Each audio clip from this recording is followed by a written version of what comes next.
Hey guys, welcome back to the channel. It is the Lifestyle Mom, and we are here with another video. Today is a story time video, okay? So, as you can see probably if you've watched my other videos, in my Easter vlog, there's a little egg, and it says jailbait. There's a story behind that. So, without further ado, make sure you guys like, share, and subscribe to this channel. We are trying to make it to 1,000 subscribers this year. It's going to probably happen. I'm really close, so let's just see if we can get it to 1,000 by like summertime, I think. And yeah, stay tuned because we are going to go into this story. It's not really a huge story, not a crazy one, but I did go to jail last week over spring break, and it was literally the worst thing ever. But anyway, make sure you guys like, share, and subscribe, and we're gonna get right into the intro and get right into the vlog.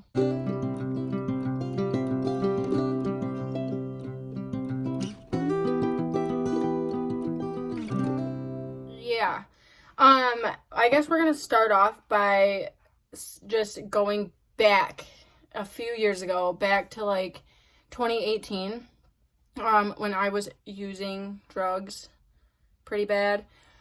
I thought it was a good idea that, it was Christmas time. It was December 23rd. I still remember the day. It was December 23rd.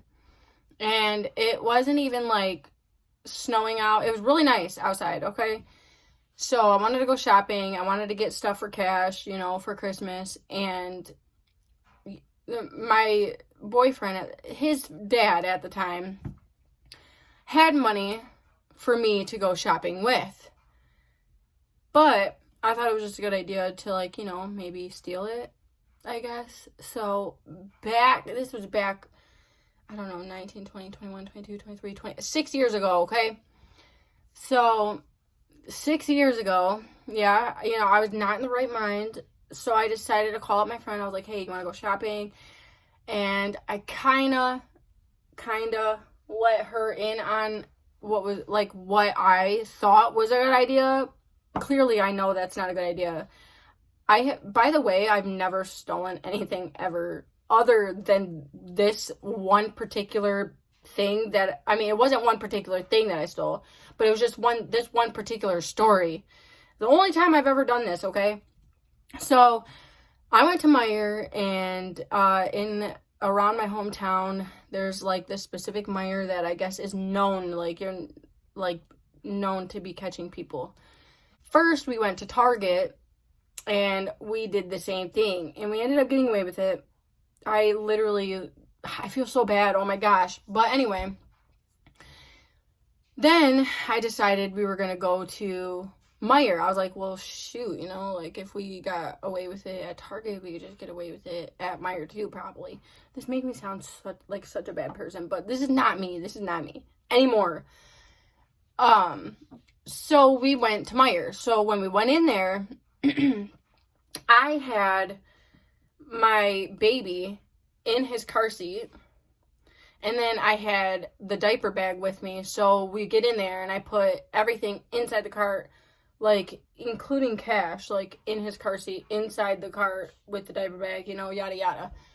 And I throw my coat in there and everything, so we're just cruising the aisle, seeing what we like.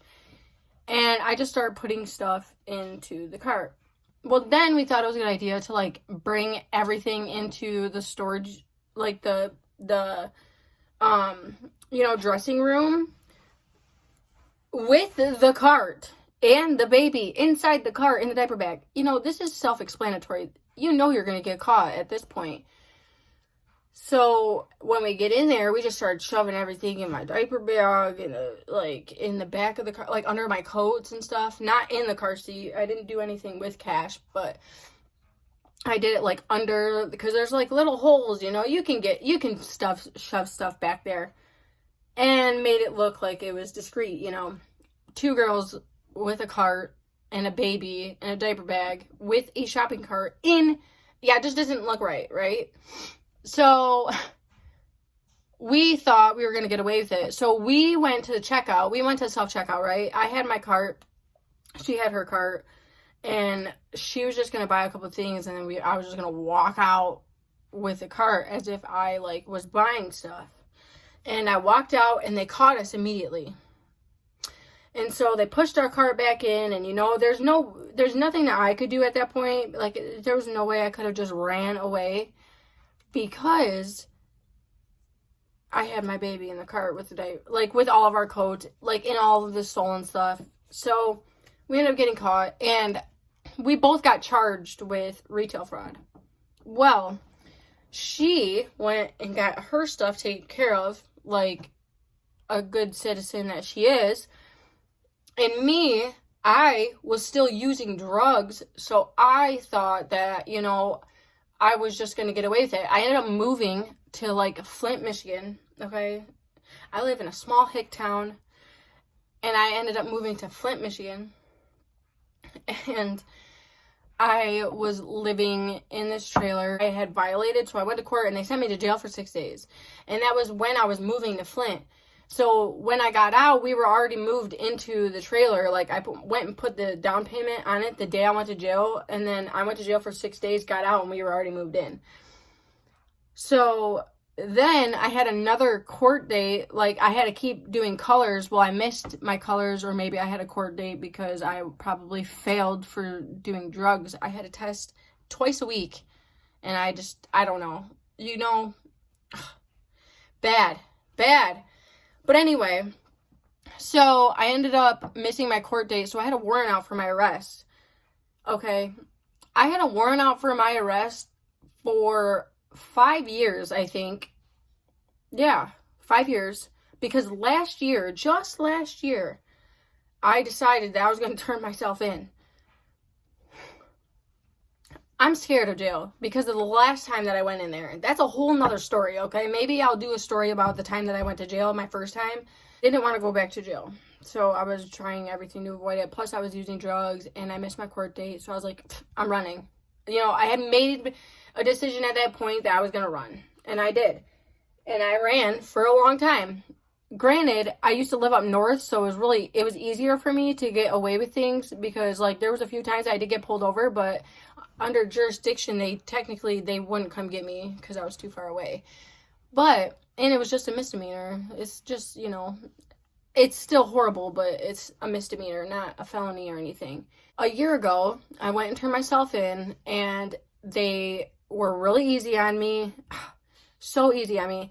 They gave me a fine. They told me how to pay a fine. Then they told me I had to take classes. I had to take some kind of class that I ended up completing on the day of my firstborn, on Cash's birthday party. Right before it, I ended up having, like, a 4-hour class, but we did it in 2 hours. And then he gave me the certificate. And then I was supposed to do 16 hours of community service. You know, and I didn't do that. I had 90 days to do it. And at the time, like, you know, I could have done it. Yeah, I mean, I could have, because there's no excuse for anything. You just need to get your stuff done if you get in trouble. But, you know, I am in this, like, I just got my apartment a year ago. I just got me on my feet out of a homeless shelter. I was working full-time. I had just got that job. So I was on a 90-day probation period with that job. So it's like, you know, I didn't want to go in there and quite tell them my business on what was going on and tell them, like, I need to get requested days off because in your 90-day period, that's, like, everything for you to get hired in. I still work at, like, it's the same place. I work at McDonald's. And I have been promoted and stuff and hired and or had raises and stuff. So it was a good opportunity for me. So I really am glad that I, you know, kept my job, was able to keep it. But I just wish I would have done things differently. So I had 90 days. Well, I was supposed to do community service, like, before Memorial Day. But the lady that was doing it went on a vacation. So I was calling my probation officer, like, yo, like, this is the deal. And he goes, well, you know, like, I can't tell you, I can't make any promises, da, da, da, da. But, you know, so I had everything set up. And I was contacting my probation officer this whole time, on letting him know what was going on. Because, like I said, I only had 90 days to do these classes and do 16 hours of community service on top of work and take care of my kids full time. So I struggled a little bit, let alone I had to figure out a place that would take me because I have a retail fraud on my record. So I couldn't do any, like, cashier. Like, there was just certain things that I wasn't allowed to do. And I have to do it on a paper. It's got to be a specific one. I have to get it filled out, paperwork, all this stuff. My first time ever getting in trouble, okay? I don't know what I'm doing here, but I messed up. And I did not get it done by, like, May 28th or whatever, March 28th, whatever I was supposed to do it. So I called my probation officer after that because I was still able to get my community service. And I was trying to contact them, like, listen, can I do that? Like, I need the paperwork for the community service. But I couldn't get a hold of him because at that point, he was probably just like, you know, she's on her own. So they sent me a court date in October, or in, I don't know, it had to have been like in the fall or something. Well, I ended up getting a warrant because I never showed up because I didn't even know I had a court date, honestly. I really didn't. And then I got my piece of mail. I had my court date 4 or 5 days after I got my piece of mail. So it's just been a big mess, okay? I've been a lot better on checking my mail. I had my mail going to 2 different places, so it was really confusing, but I got it all figured out now so that we don't have these mistakes in the future. But anyway, so all that happened, and I had a warrant out again, so I was like, you know, whatever. So I knew this whole time for the last year, I've known that I've had another warrant out. Well, it's been like 6 months because they issued my warrant in like October, I think. My kids were on spring break last week. I found out that 2 of my coworkers ended up with COVID. So I was like, great. Well, on that Monday, so the first week of spring break, I started to not feel good. I was literally in bed for 5 days. So I wasn't feeling good at all. I had a fever of 100. The most it got was 101.1. But it went down to like 100.2, 100.3, and stuff like that. But it was a consistent 100.2, 100.3 temperature for 3 days. So on Thursday, my mom was on the phone with me, and she's like, listen, you need to go to the hospital and figure out, like, what's going on. And I was like, okay, I'm dropping my kids off, and so I will. So I got on my phone, and I got an appointment set up at 2:15 to go see a doctor. I split the week up with me and my kid's dad. So on Thursday, I was like, hey, you know, I'll drop the kids off in the morning, and then you can keep them until Easter, and then I'll pick them up. So on Thursday morning, I drove up north, and I drove to Alma, Michigan, and I dropped my kids off. That's where we meet. That's like our halfway meeting point. And go to the IHA to get figured out what's going on with me, you know, because I was extremely sick. I did not feel good. So I was on my way home. I was getting off the exit, and I passed a cop, and he ended up pulling out behind me, pulling me over on the exit ramp. And I explained to him, I was like, listen, I'm sick. Like, I think I might have COVID, because that's what I thought it was. And I gave him all my information, and he ended up taking me to jail because I have a warrant. And I was, like, begging him, like, please, like, I need to go see a doctor. Like, I was extremely sick. Like, it's so sick. So I was in jail. I ended up being in jail for, like, 8 hours. And my mom knew how sick I was because I was talking to her on the phone.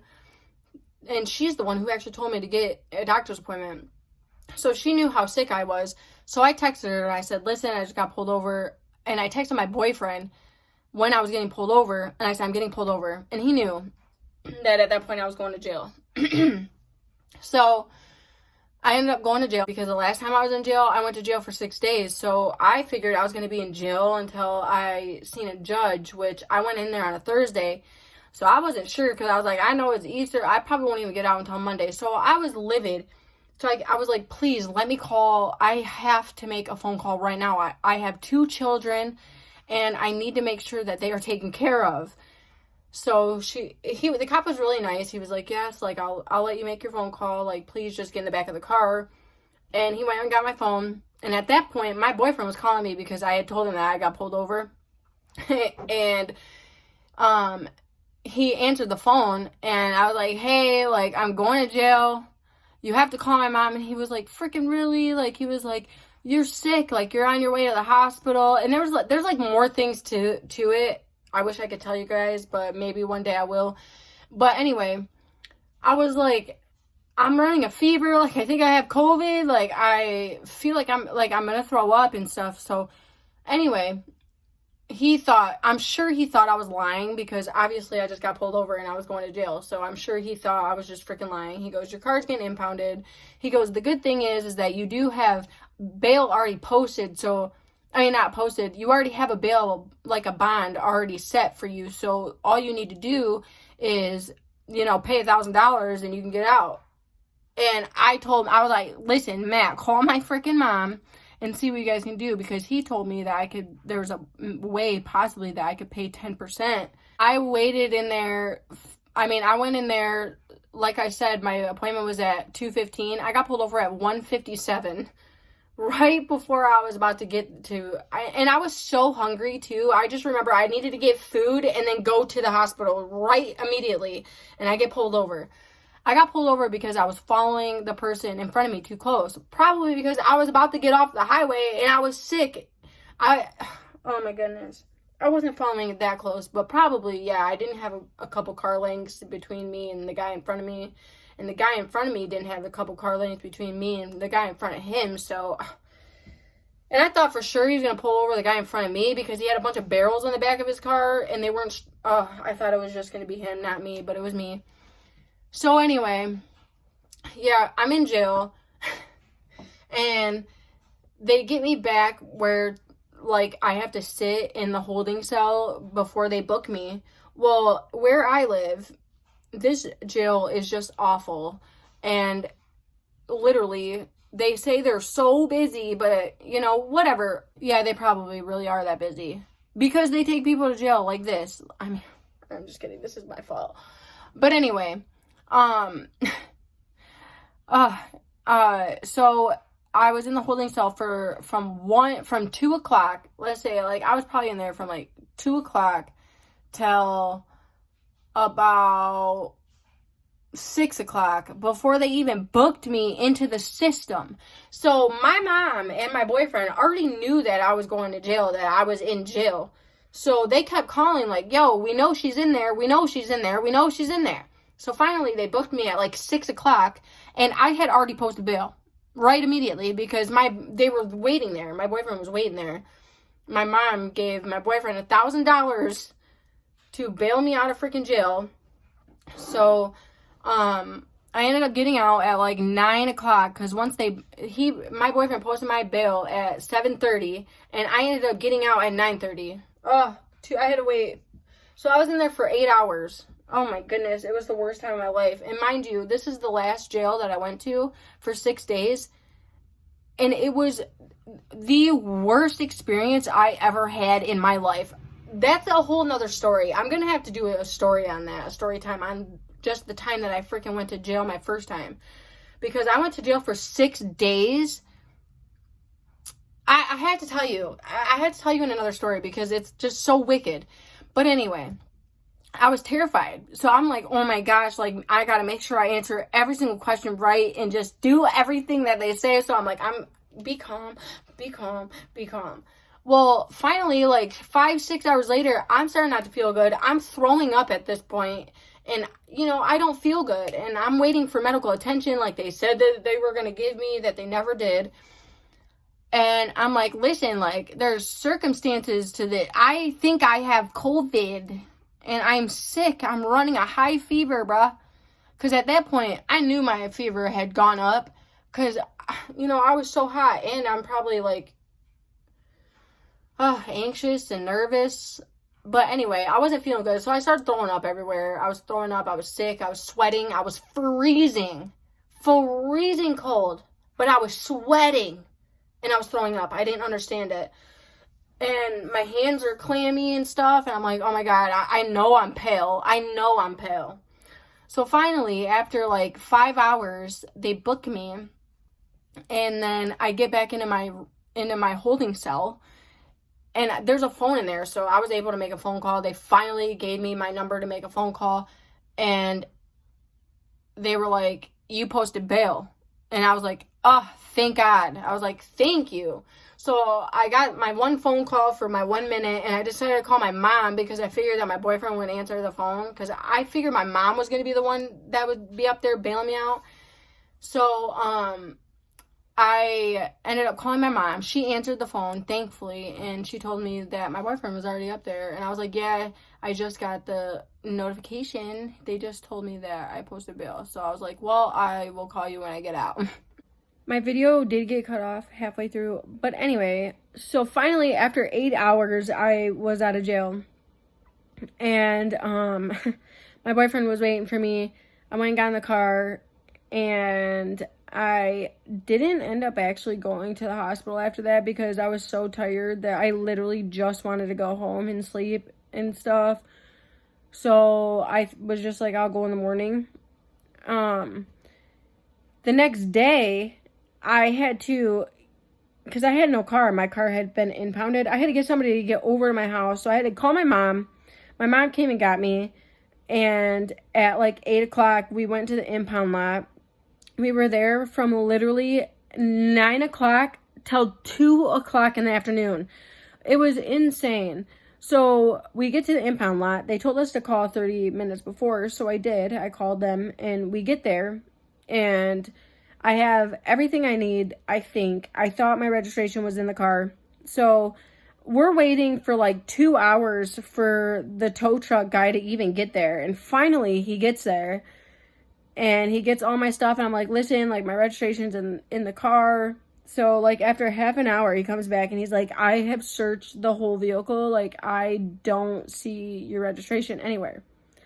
So, I'm like, this is awesome. This is about, like, 12 o'clock now. So, I was like, all right, well, I guess I have to go back home and go get all my stuff.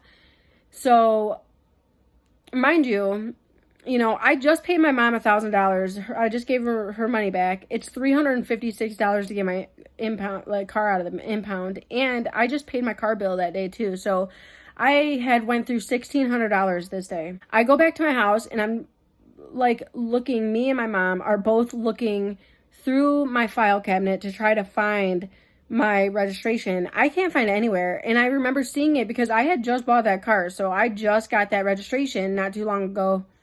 But for some reason, I can't remember what I did with it. I ended up doing my research and figuring out that I can get like a duplicate registration online for free on the Secretary of State website. So after like an hour and a half, we ended up going to Dollar Tree and stuff. And I was trying to get my registration all figured out. I had set up an appointment with the Secretary of State because now it's appointment only.